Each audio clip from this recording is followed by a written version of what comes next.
What's going on, guys? Guildmaster Jake here with the St. Louis Guildhall. We're doing another character unlock video today. Today we're going to be talking about the War Dogs and Black Panther 1mm.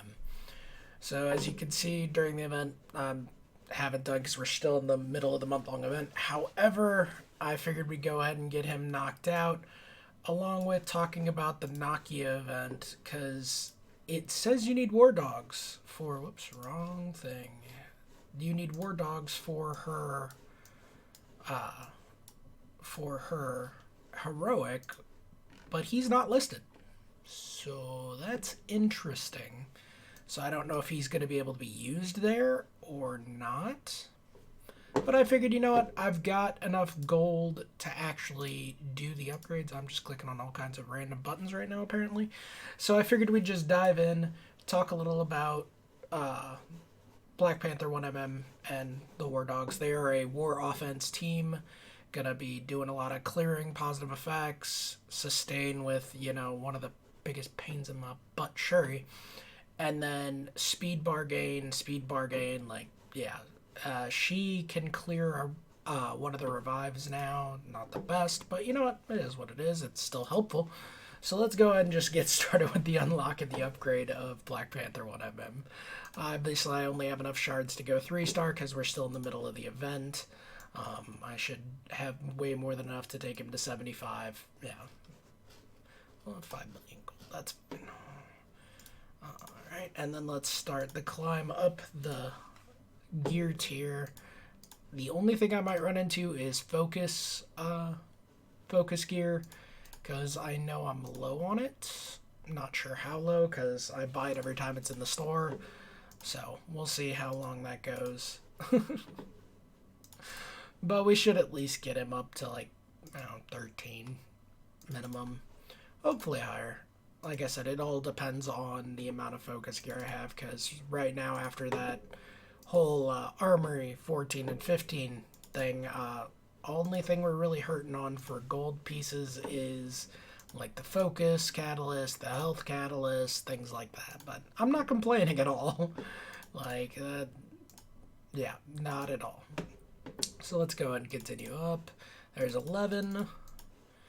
Going up to 12. There's 13. And we have enough to take him straight to 14. Not going to complain. I had enough focus catalyst to do it. So taking him up to gear 14.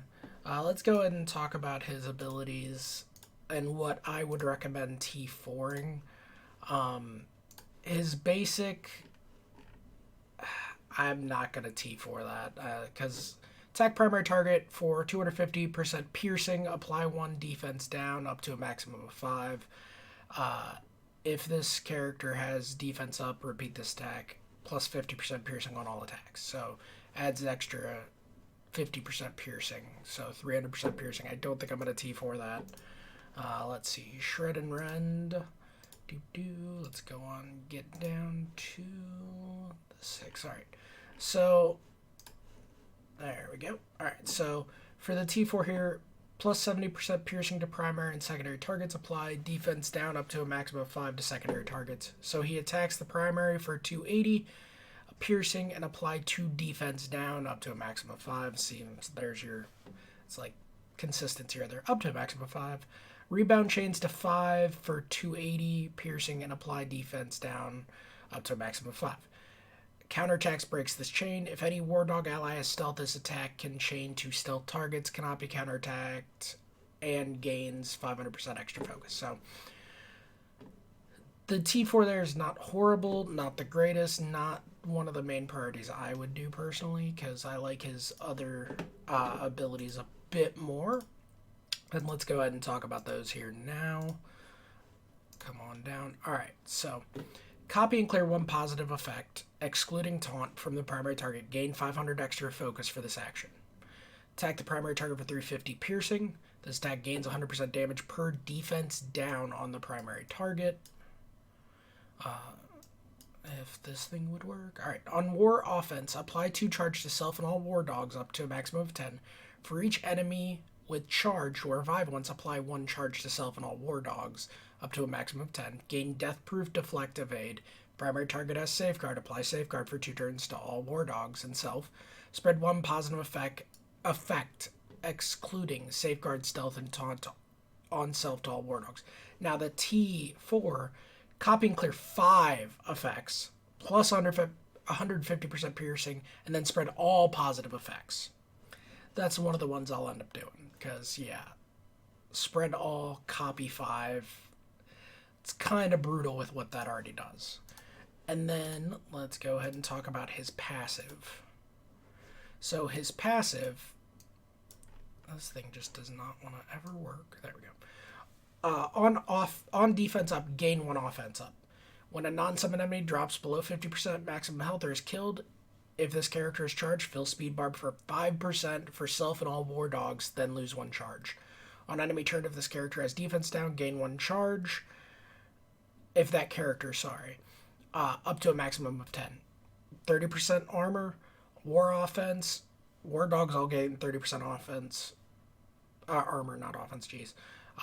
Then gain 50% resistance on war offense. War Dogs gain that. But his T4 is fill speed bar by 5% more, plus 5% more for self and all War Dogs. So instead of that being a 5%, it turns into a 10%. So I'll probably end up doing that because speed is literally so important in these games. It's one of the reasons why we don't have speed modifiers like in Star Wars Galaxy Heroes, because that really hurt that game in my opinion.